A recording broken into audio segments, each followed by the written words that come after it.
అందరికీ నమస్కారం. చాలా ఉత్సాహభరితంగా కేరింతలతోటి ఇక్కడ విచ్చేసినటువంటి కళాభిమానులకు, మా అభిమానులకు, హనుమాన్ అభిమానులకు ప్రతి ఒక్కరికి నా హృదయపూర్వక నమస్కారాలు. ముఖ్యంగా ఈనాటి ఈ హనుమాన్ ప్రీ రిలీజ్ ఫంక్షన్ రావడానికి దోహదపడినవి 4 కారణాలు. ఒకటి, ప్రత్యేకించి చెప్పనక్కర్లేదు, నా ఆరాధ్య దైవం. నేను చిన్నప్పటి నుంచి అన్నీ తానే, అమ్మా నాన్నల తర్వాత అని అనుక్షణం నేను ప్రార్థించే ఆ హనుమాన్ని సెంట్రిక్గా తీసుకుని ఆయన గురించి తెలిపే ఒక సినిమా ఈ హనుమాన్. అదొక కారణమైతే, డైపర్లో వేసుకునే స్థాయి నుంచి ఈరోజు డయాసులు ఎక్కే స్టేజ్కి వచ్చాడు నా ముందంటే, అలా అంచెలంచెలుగా ఎదుగుతున్న తేజ సజ్జ ఒక కారణం. ఈ మధ్య ఈ ట్రైలరు, ఈ టీజరు, ఈ హనుమాన్ చూసినప్పుడు అందులో నాకు చాలా ఫినెస్, ఆ ఫైనాలిటీస్, ఆ విఎఫ్ఎక్స్ కానివ్వండి, కథ కానివ్వండి, ఆ సౌండింగ్ కానివ్వండి చాలా బాగుండి ఫస్ట్ టైం ఎవరి డైరెక్టర్ అని అడిగి తెలుసుకున్నాను. ఆ 3వ కాలం ఎవరంటే సురేష్ వర్మ. అండ్ అలాగే ఇవన్నీ తెలుసుకున్న తర్వాత నాకు అనిపించింది ఖచ్చితంగా ఈ సినిమా చాలా ఫైనెస్ట్ ఫిల్మ్ అవుతుంది అని తెలిసింది. ఆ తర్వాత కొద్ది రోజుల క్రితం వీళ్ళిద్దరూ నా దగ్గరకు వచ్చి ఈ సినిమాకి మీరు ముఖ్య అతిథిగా రావాలి అంటే అసలు ఏమాత్రం సమయం తీసుకోలేదు. ఖచ్చితంగా వస్తాను, మీతో ఉంటాను, అన్ని రకాలుగా నా ప్రోత్సాహం మీకు ఉంటుందని చెప్పేసి చెప్పడం జరిగింది. అండ్ నేను ఎప్పుడూ నా ఆరాధ్య దైవమైనటువంటి హనుమంతుడి గురించి ఎప్పుడు నేను చెప్పుకునే సందర్భాలు నాకు తారసపడలేదు, ఎక్కడ చెప్పుకోలేదు. కానీ ఒక్కొక్కసారి మనలో ఉన్న భక్తి చెప్పుకోవాలా అని నాకు అనిపిస్తుంటుంది, కానీ ఒక్కొక్కసారి చెప్పుకోవాలి అని కూడా నాకు తోస్తుంటుంది. ఎందుకంటే ఏ ఆంజనేయ స్వామిని నేను తలుచుకుంటూ చిన్నతనం నుంచి ఒక నిబద్ధతతో, ఒక క్రమశిక్షణతో, ఒక లక్ష్యంతో, ఒక ధ్యేయంతో ఈ రోజున ఈ స్థాయికి వచ్చానో, ఎవరి అండదండలు, ఎవరి ఆశీస్సులు నాకున్నాయని బలీగా నమ్ముతానో, ఆ స్వామి మీద ఒక కథ వస్తుంది అంటే అలాంటి స్టేజ్ మీద ఆయనతో నాకున్న అనుబంధాన్ని చెప్పుకోవాల్సినటువంటి సిచ్యువేషన్ ఉంది. చెప్పుకోవాలి, చెప్పడం ధర్మం. ఎందుకంటే ఇక్కడ ఉన్నటువంటి ఎంతోమంది యూత్ ఉన్నారు, టీవీల్లో వీక్షిస్తున్న వాళ్ళు మరి ఎంతో లక్షల్లో ఉన్నారు. వీళ్ళందరికీ ఒక ఇన్స్పిరేషన్, ఒక మోటివేషన్ ఉంటుంది.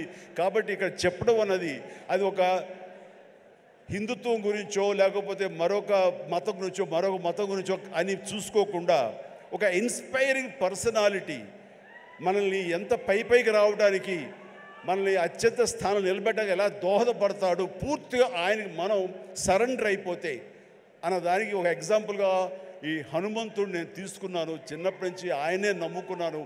కాబట్టి అది మీరు కూడా ఎవరైనా సరే అలా నమ్ముకుంటే కనుక అలా స్థాయికి, ఉన్నత స్థాయికి వస్తారు. మీకు అది ఇన్స్పిరేషన్గా ఉంటుందన్న ధ్యేయంతో ఈరోజు చెప్పాలనుకుంటున్నాను. ఇది చాలా మనసు అంతరాంతరాల్లో నుంచి నేను వెలిబుచ్చుతున్నటువంటి ఇది. మా ఇంట్లో ఎవరు దైవభక్తులు లేరు. నాన్నగారు కమ్యూనిస్ట్, ఆయన ఫోటోకి దండం పెట్టడం చాలా రేరు. ఎప్పుడైనా అమ్మ కోరిక మేరకు తిరుపతి వెళ్ళి ఆ స్వామి దర్శనం చేసుకుని వచ్చేసేవాళ్ళం తప్ప, శనివారం అమ్మ వెంకటేశ్వర స్వామికి దండం పెట్టేది తప్ప, అంతమించి ఎవరు ఫోటోలకు దండం పెట్టగాని, స్వాముల్ని కొలవడం కానీ, దేవుణ్ణి ప్రార్థించడం కానీ ఏమీ లేదు. అలాంటిది ఈ చిన్నతనం అంటే 7th క్లాస్ నేను చదువుతుండగా, అది పొన్నూరు, అక్కడ ఒక ఆంజనేయ స్వామి గుడి ఉండేది. ఆ ఆంజనేయ స్వామి గుడిలో నేను రోజు వెళ్ళి ఆంజనేయ స్వామి దండం పెట్టుకుని వస్తుంటాను స్కూల్ నుంచి వస్తూ. ఆ తర్వాత next year 7th class 8th class నేను బాపట్లలో చదివేవాడిని. ట్యూషన్ నాకు ఆంజనేయ స్వామి గుడి దాటుకుంటూ వెళ్ళాలి. తిరిగి వచ్చేటప్పుడు ఈవినింగ్ 8 ఎంత అవుతుండేది. కొంచెం చీకటిగా ఉండేది. ఇప్పుడు అంత బిజీగా అప్పుడు ఉండేవి కాదు కాబట్టి కొంచెం భయంగా ఉంటుండేది. కానీ ఆ హనుమంతుడి గుడి పక్క నుంచి వెళుతుంటే అందులో ప్రసాదాలు ఇచ్చే సమయం, ఆ వంక ఈ వంక ఆకలి అవుతుండేది. వెళ్ళి ప్రసాదం కోసం హనుమంతుడితో భక్తి ఏర్పడింది నాకు. అలాగా ప్రసాదం తీసుకుంటూ అక్కడే తింటూ ఆయా స్వామి ఆ పూజారి ఎవరైతే ఉన్నారో ఆయన చెప్పే విషయాలు హనుమంతుడి గురించి వింటూ అక్కడ హనుమాన్ చాలీసా ఆ పలకల మీద శిలా పలకల మీద రాస్తుంటే అవన్నీ ప్రాక్టీస్ చేస్తూ అలాగే తెలియకుండా నాలో ఆయన మీద భక్తిభావం అలాగ కుదిరిపోయింది. కుదిరిన తర్వాత అక్కడి నుంచి నేను మొగల్తూరు వెళ్ళి 7th 8th 9th క్లాస్ చదువుతాను. ఆ సమయంలో మా ఫ్రెండ్స్ తోటి బజార్లో వెళ్తుంటే మీకు గుర్తుండి ఉంటుంది, చాలామంది ఎవరైతే విలేజ్ నుంచి వచ్చారో వాళ్ళకి బాగా తెలుసు, రోడ్డు మీద ఒక చెక్స్ ఉన్నటువంటి ఒక ఇది వేసుకుని ఒక్కొక్క చెక్స్లో ఒక్కొక్క వస్తువుని ప్లాస్టిక్ వస్తువులు రకరకాల వస్తువులు పెట్టి ఒక క్యాలెండర్ ఉండేది. క్యాలెండర్ కింద మిఠాయిలు అతికించేవాడు. సో మనం 2 పైసలు 3 పైసలు ఇస్తే ఆ మిఠాయి మనకి ర్యాండమ్గా చింపుకోవచ్చు. అది ఓపెన్ చేస్తే ఇంత పెప్పర్మెంట్ ఉంటుంది. ఆ పెప్పర్మెంట్ వెనకాల ఒక నెంబర్ ఉంటుంది. ఆ నెంబర్ చూసుకుని చెక్స్లో చూసుకుంటే ఏ వస్తువు, అది ప్లాస్టిక్ దువ్వెన రావచ్చు, ప్లాస్టిక్ అద్దం రావచ్చు, ఒక్కోసారి ఏమీ రాకపోవచ్చు. అలా చూసుకుంటే నాకు ఒక క్యాలెండర్ వచ్చింది. ఆ క్యాలెండర్ ఇచ్చాడు. ఓపెన్ చేస్తే హనుమంతుల వారి క్యాలెండర్, ప్రసన్న ఆంజనేయ, గుండె చీల్చుకున్నది. ఆ హనుమంతుడు వాడు ఏ సమయంలో వచ్చిందో ఈ రోజుకి మా ఇంట్లో అది అలా కొలువై ఉంది. ఆంజనేయ ఫ్రేమ్ కట్టి అది పూజిస్తూనే ఉన్నాను గత ఎన్నో సంవత్సరాలుగా. దాదాపుగా నాకు 12-13 సంవత్సరాలు అప్పటి నుంచి. అంటే ఏంటో తెలీదు, హనుమంతుల వారి గురించి నేను ఆయన వెంటపడ్డానా, ఆయన మీద నాకు ఒక గురి కుదిరేసరికి ఆయన నా వెంటపడ్డారో నాకు తెలియదు. కానీ నా యొక్క జీవితంలో అంతర్భాగం అయిపోయారు. అది అంతటితో ఆగకుండా నేను 10th చదివే సమయానికి మా నాన్నగారికి ఎక్కడో పేరాల చీరాల అనే ఊళ్ళో నాన్న పనిచేసేవాళ్ళు. అక్కడి నుంచి నాన్నగారికి మాడుగులని ఉత్తరాంధ్రలో అయింది ట్రాన్స్ఫర్. అక్కడికి వెళ్ళటం నాన్నగారికి ఇష్టం లేదు. సో లాంగ్ లీవ్ పెట్టేశారు. ఆయన 3 monthsలో చాలా దిగాలు పడిపోయేవారు, ఒక డిప్రెషన్ గురయ్యేవారు. నాన్న అలా చూస్తే నాకు చాలా బాధ అనిపించేది. నాన్న, మీకు దేవుడి మీద నమ్మకం లేదు, కానీ మీరు హనుమంతుల వారిని హనుమాన్ చాలీసాని 108 సార్లు చదువుతూ అలా చేయండి. వితిన్ నో టైం మీరు అనుకున్న చోట మీకు ట్రాన్స్ఫర్ జరుగుతుంది అని చెప్పేసి 15 ఏళ్ల కుర్రవాడిగా 10th క్లాస్లో నాన్నకి చెప్తే ఆయన వింటారా వినరో, ఆయన పెద్ద దేవుడి మీద భక్తి లేదు అని కొంచెం టెన్షన్గా, అవునంటావా, జరుగుతుందా, చేద్దామా, చేయనా అంటే అప్పటికప్పుడు హనుమాన్ చాలీసా నేనే ఒక చిన్న కాగితం రాసేసి నాన్నకి వచ్చాను. నాన్న 2-3 సార్లు చదివారు. ఆ తర్వాత 108 సార్లు ఆయనకి చిట్టి గారెలు ఆయన మెళ్ళో వేసి 108 గారెల్ని, ఆ తర్వాత మార్నింగ్ నుంచి ఈవినింగ్ మధ్యాహ్నం వరకు అయిపోయింది. అలా చదివేవాళ్ళు. నమ్మండి నమ్మపోండి, నెల రోజుల లోపల ఆయనకి మళ్ళీ ఏ ఊరైతే కోరుతారో ఆ ఊరికి ట్రాన్స్ఫర్ అయిపోయేసరికి నాన్నకి విపరీతమైన నమ్మకం ఏర్పడిపోయింది. చెప్తుంటారు, నాకు గురువు ఎవరో కాదు, హనుమంతుడి పరిచయం చేసిన గురువు మా పెద్ద అబ్బాయి మా శంకర్ బాబు అని. నాకు చాలా ఆనందం వేసింది. నాన్న లాంటి ఒక కమ్యూనిస్టు భావాలు ఉన్నటువంటి ఒక నాస్తికుడిని నేను ఈ రకంగా దైవభక్తుడిగా మార్చానని చెప్పేసి అక్కడి నుంచి మా ఇంట్లో మా యొక్క కులదైవం ఆంజనేయ స్వామి అయిపోయారు. ఇది ఇలా ఉండంగా పేరాల అనే ఊరప్పుడు నేను డిగ్రీ అయిపోయింది. నెక్స్ట్ ఏం చేయాలి అనే ప్రయత్నంలో చెన్నై వెళ్ళి ఫిల్మ్ ఇన్స్టిట్యూట్లో జాయిన్ అవుదాం అనుకుంటుండగా మా పెరట్లో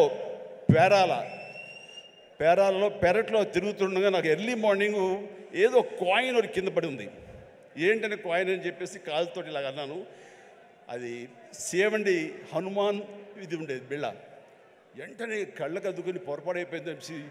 చూస్తే హనుమంతుడి బొమ్మ ఉంది. అది తీసుకెళ్ళి నాన్నగారికి ఇచ్చాను. నాన్న ఇట్లాగని, అంటే నువ్వు ఏది చెయ్యాలని అనుకున్నావు కదరా, కాబట్టి అది నీకు ఒక దారి చూపించేలాగా హనుమంతుడు ఈ రకంగా కనిపించాడేమో అని పూజలో పెట్టారు.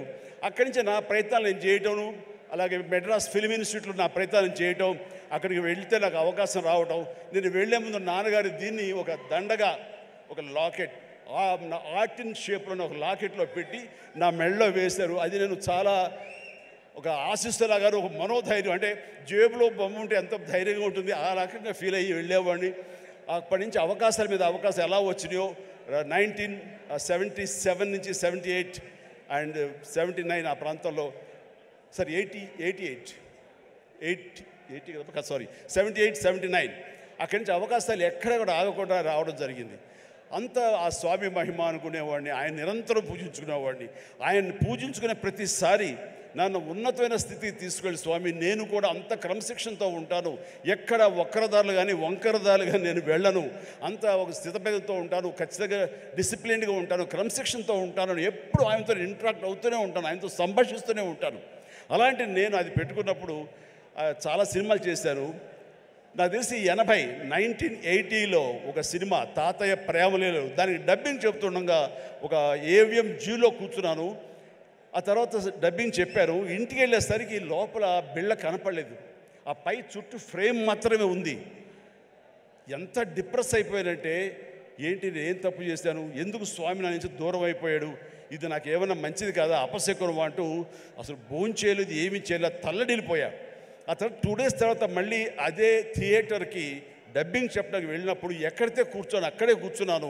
అలాగే కూర్చుంటూ స్వామి దొరికితే బాగున్నట్టు కరెక్ట్గా రండి ఆ తివాచి ఉంది కింద, అక్కడ ఇరుక్కుపోయి మళ్ళీ స్వామి కనిపించేసరికి ఎంత ఎనలేని ఆనందం, ఎంత ఇదంటే నాకు ఇండస్ట్రీలో తిరుగులేదు,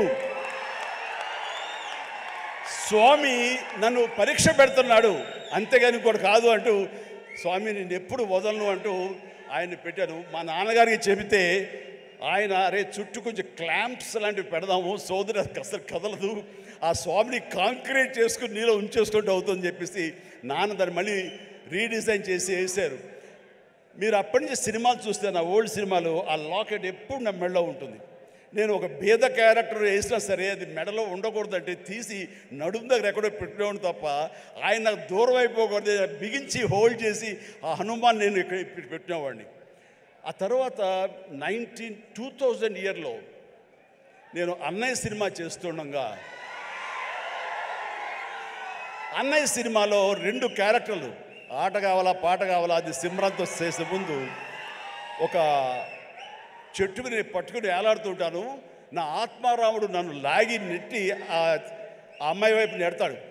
నెట్టేప్పుడు ఇది హ్యాంగ్ అవుతుంది సార్, అడ్డుగా ఉందని కెమెరామెన్, బహుశా ఎవరు మన కెమెరామెన్ చోటకే నాయుడు ఆ మాట అనకపోయి ఉంటే ఇప్పుడే నా దగ్గర ఉండేది అనేసి అలాగా అని చెప్పి తీసేశారు. ఇలాంటి ఎవరో పక్కన ఉంటే పక్క వాళ్ళకి ఇచ్చేస్తాను. ఆ తర్వాత మర్చిపోయాను, కనపడలేదు. అయితే ఏదంటే లేదు లేదు ఎవరి దగ్గర లేదు, సరిగ్గా ఎత్తకంటున్నాను, ఎవరి దగ్గర లేదు. పోలే స్మాల్ ఒక 2 సవర్ల బంగారం అనిపించింది. ఏంటి తేడా, 80లోనేమో తల్లడిల్లిపోయాను, స్వామి నుంచి దూరం అయిపోయారని. అదే 2000 వచ్చేసరికి ఇట్స్ ఓకే, 2 సవర్ల బంగారం అనుకున్నాను. ఏమిటి అంటే నాకు ఈలోగా వచ్చిన పరిణితి కానీ మనలో మెచ్యూరిటీ కానీ, భగవంతుడు అనేవాడు బాహ్యంగా ఉండడు, భగవంతుడు అనేవాడు మనలో అంతర్లీనం అయిపోతాడు, మనలో మమేకం అయిపోతాడు, మన అంతర్భాగం అవుతుంది. అది హనుమంతుడు అనేది మన యొక్క అంతరాత్మ తప్ప మరొకటి కాదు అని తెలుసుకోవడం నాకు అన్నేళ్ళు పట్టింది. అందుకని ఆ చిన్నతనంలో కౌలించుకోవడానికి ఫిజికల్గా ఉండాలి, పెద్ద అయిన తర్వాత మన మనసులో కళ్ళు మూసుకుంటూ ఆయన మనతో సంభాషించే లెవెల్కి మనం ఉండాలి. హనుమాన్ ఒక్కసారి కనుక మనల్ని ఆశీస్సులు అందించాడంటే జీవితాంతం వదలడు, మనలోనే నిబిడీకృతం ఉంటాడు, మనలోనే అంతర్లీనంగా ఉంటాడు.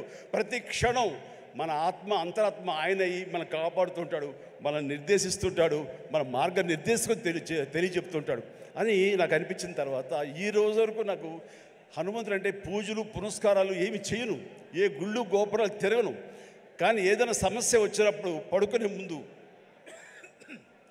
ఇలా ఉందని నా అంతరాత్మతో నేనే మాట్లాడుకుంటా, నా అంతరాత్మనే హనుమాన్తో నేనే మాట్లాడుకుంటాను. తెల్లవారు లేచేసరికి నాకు దానికి సమస్యకి పరిష్కారం లభిస్తుంటుంది. అట్లా నా జీవితం ఇంతవరకు సక్సెస్ఫుల్గా వెళ్ళటానికి బహుశా ఆ హనుమాన్, ఆ తెలియని అద్వితీయమైన అతీంద్రమైన శక్తి నన్ను కాపాడుతుంది, నడిపిస్తుంది నాకు అనిపిస్తుంటుంది. అట్లాగా ఈ రోజున ప్రతిదీ ఆ హనుమాన్ అనేది నాలో అంతర్లీనంగా ఉంది. కానీ ఎక్కడ ఎప్పుడు చెప్పుకునే అవకాశం కలగలేదు. ఈ రోజు నాకు చెప్పుకునే అవకాశం నాకు ఈ హనుమాన్ సినిమా ఈ స్టేజ్ మీద కలిగింది. మీతో ఈ రోజున పంచుకుంటున్నాను. చాలా చాలా ఆనందంగా ఉంది. అండ్ ఈ మధ్య వీళ్ళు చెప్పారు, తర్వాత బయట కూడా చెప్పారు ఎవరో, ఈ హనుమాన్ అనే టైటిల్ మీ నుంచి వచ్చిందే, మీ నోటంటే వచ్చిందని చెప్పేసి. ఇందాక కూడా క్లిప్పింగ్ వేశారు. అది సమంత, అది ఆహాలో ఒక చిన్న ఇంటర్వ్యూ జరుగుతుంటే అక్కడ మీకు నచ్చినటువంటి సూపర్ హీరోస్, మార్వల్ హీరోస్ ఎవరు అని చెప్పి అడిగితే సూపర్ మ్యానా, బ్యాట్మ్యానా, లేకపోతే ఐరన్ మ్యానా ఎవరు అంటే నాకు వాళ్ళ పేర్లు చెప్పేటి, మన హనుమాన్ ఉన్నాడు కదా, ఆయన మించిన వాడా అంటూ నేను వెంటనే ఒక క్షణం పాటు ఆలోచించి హనుమాన్ అన్నాను. అంది హనుమాన్, మా హనుమానే నాకు హనుమాన్ అని అనేసరికి చాలా చాలా మంచి అప్రిసియేషన్ వచ్చింది. చాలా బాగుంది అనిపించింది. నా మనసులో మాట అది. ఆ మనసులో నుంచి వచ్చేటువంటి ఆ మాటకి అంత వెయిటేజ్ ఉంది కాబట్టి ఇలాంటి ప్రశాంత్ వర్మ లాంటి వాళ్ళ యంగ్స్టర్స్ని అది ఆకట్టుకుంది. ఇదే మన సినిమా టైటిల్ ఎందుకు అవ్వకూడదని వాళ్ళు నిర్ణయించుకోవటం ఇది నాకు మరింత ఆనందంగా ఉంది. ఆ రకంగా స్వామి మీతో ఉన్నాడు, ఆయన ఈ టైటిల్ పెట్టాడు, ఆయనే మనకు అందరికీ స్ఫురించేలా చేశాడు. కాబట్టి ఖచ్చితంగా ఈ సినిమా ప్రేక్షకుల ఆదరణ పొందుతుంది అంటంలో ఎలాంటి సందేహం అక్కర్లేదు. ఇది ఎంత కష్టపడ్డారనడానికి, దీనికి ద బెస్ట్ ఫిల్మ్గా రాబట్టడం కోసంగా ఫస్ట్ గ్లిమ్స్ నుంచి కూడాను వావ్ ఏంటి సినిమాని, దాని సినిమా వైపు అందరూ ఆకర్షితులు అయ్యేలాగా చేయగలిగాడంటే కనుక ఆ పరిధానంలో ఆ అత్యంతం ప్రశాంత్ వర్మ తీసుకున్న శ్రద్ధాశక్తులే. కాబట్టి ప్రశాంత్ వర్మ మీ యొక్క కష్టం, మీ యొక్క ఇది ఆలోచనలు, అలాగే మన హీరో తేజ యొక్క కష్టం, అతని శ్రద్ధాశక్తులు ఇది వృధా కావు. ఎందుకంటే ఈ సీజన్ అనేది అంత మంచి సీజన్. ఎన్ని సినిమాలు వచ్చినా సరే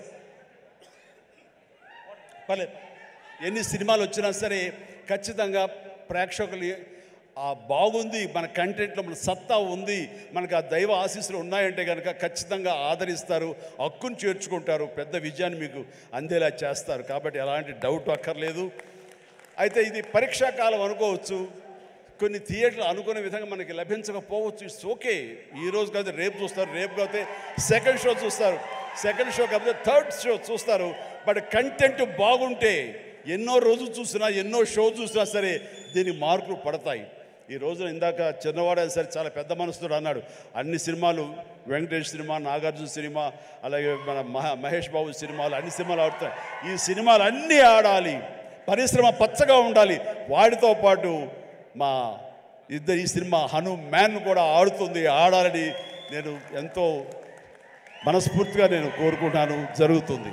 అండ్ ఇదే ఒకసారి నేను దిల్ రాజుతో అన్నాను, దిల్ రాజు ఏంటి మన 2016-17లో మా 150 సినిమాను బాలకృష్ణ గారి సినిమా ఒకటి రిలీజ్ అయినప్పుడు ఏంటి మళ్ళీ ఈ సినిమా రిలీజ్ చేస్తాం, కొంచెం డిలే చేయొచ్చు కదా అని అంటే, సార్ అలా కాదు సార్, మా కంటెంట్ బాగుంటుంది, శతమానం భవతి అని, మీ పెద్ద సినిమాలు మధ్యలో ఈ సినిమా ఆడకుండా పోదు సార్, ఏం పర్వాలేదు అన్నాడు. ఓకే, అంత ధైర్యంగా ఉంటే వెల్ అండ్ గుడ్ అన్నాను. ఆ సినిమా కూడా బాగా ఆడింది. కాబట్టి అదే దిల్ రాజు గారు అందరికీ మనకు చెప్పినట్టుగానే ఈ రోజున ఈ సినిమా కూడా బాగా ఆడుతుంది.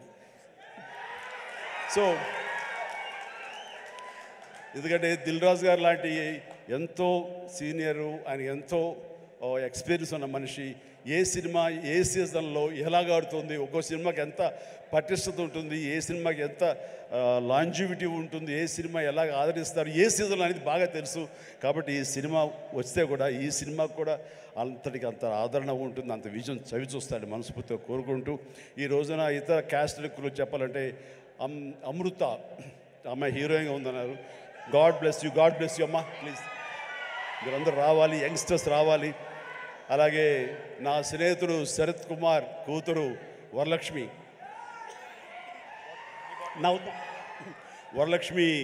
శరత్ కుమార్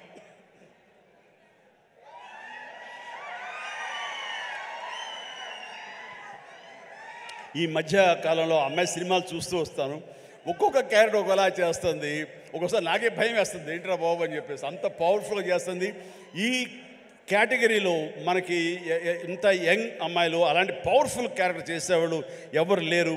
ఒక కొత్త జోనర్లో కొత్తది ఉంటుంది.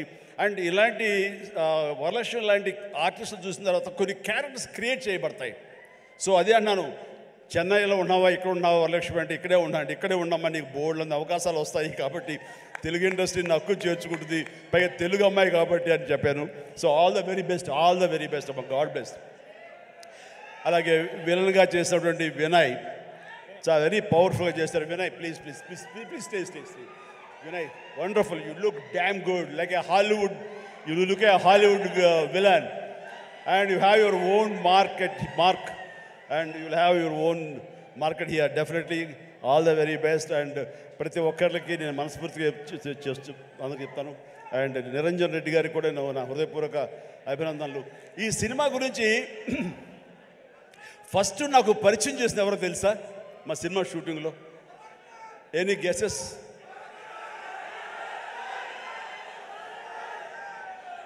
Getup scene.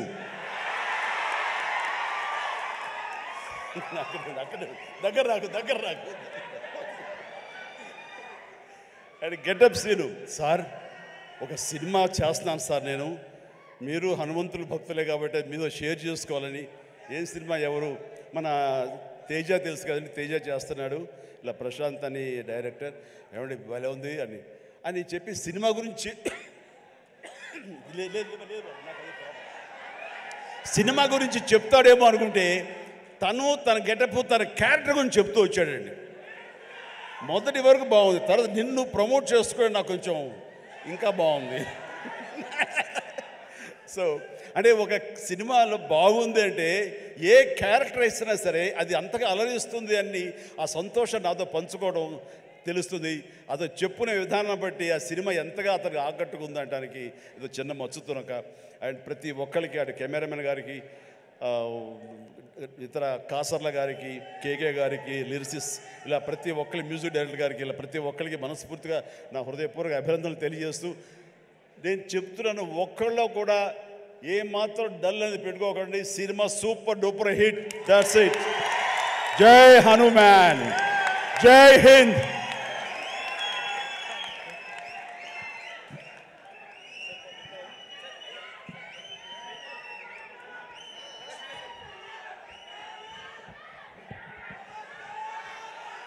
ఒక చక్కటి అనౌన్స్మెంట్ చేయండి, మీ నోట్తో చేస్తే బాగుంటుంది అని హీరో, ప్రొడ్యూసర్ గారు, డైరెక్టర్ గారు నాతో చెప్పారు. ఈ సినిమా రామమందిరం అన్నది ఇదే సమయంలో అక్కడ రావటం, దానికి మా అందరికీ ఆహ్వానం రావటం, రేపు 22వ తారీఖు మేము అక్కడికి వెళ్ళేందుకు అన్ని రకాలుగా సంసిద్ధం అవటం, ఇవన్నీ కూడా ఒక శుభ పరిణామం. ఆ సందర్భంగా వీళ్ళు ఏమన్నారంటే, మా సినిమా ఆడినన్న రోజులు వచ్చే కలెక్షన్స్లో ప్రతి టికెట్ పై 5 రూపీస్ రామమందిరం అయోధ్యకి ఇవ్వడం కోసం సమాయుత్తం అయ్యాడు అని చెప్తుంటే ఇది వండర్ఫుల్ అండి. మీ యొక్క స్వకార్యంతో పాటు దైవ కార్యానికి కూడా మీరు నడుము బిగించినందుకు ఆశీస్సులు నిండుగా ఉంటాయి. ఈ సమయంలో ఎవరు ఇతోధికంగా ఎంత ఇచ్చినా సరే డెఫినెట్గా ఇది ఒక బృహత్కర కార్యక్రమం, చరిత్రలో నిలిచిపోయేటటువంటి ఘట్టం ఈ రోజున రామమందిర నిర్మాణం. కాబట్టి మీ యొక్క ఆ పుణ్యం కూడా మీకు దక్కుతుంది, మీ అందరికీ అది వరం అవుతుందని కోరుకుంటూ విజయాన్ని సాధిస్తుంది అంటే ఎలాంటి సందేహం లేదు. God bless you all.